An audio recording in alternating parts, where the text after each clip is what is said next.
House of the Dragon wants you to pick a side, green or black, but that might be the biggest problem with the entire show.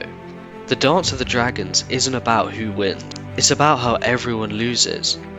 The point of the story is never that one side is right, it's that both sides are just as bad as each other. By turning it into a team sport, the show is missing what made this story so powerful in the first place.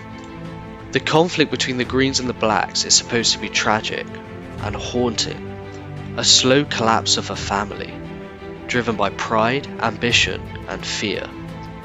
But the show often frames it like a rivalry that you're meant to choose between. Who's justified? Who's more likable? Who deserves the throne? And that changes how the story feels. Because instead of watching a tragedy unfold, you're rooting for a side to support.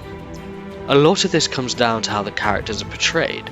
Some are softened, some are made more sympathetic, and that makes it easier to root for one side over the other. But in the original story, these characters weren't meant to be clearly likable. They were flawed, selfish, and often cruel, crucially on both sides. This is the entire point.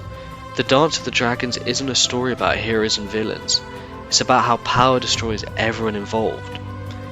The Greens aren't right, the Blacks aren't right. They're both driven by the same things: ambition, fear, and the need to win the throne. That's what makes it so tragic. The real problem with the House of the Dragon isn't that it's badly made.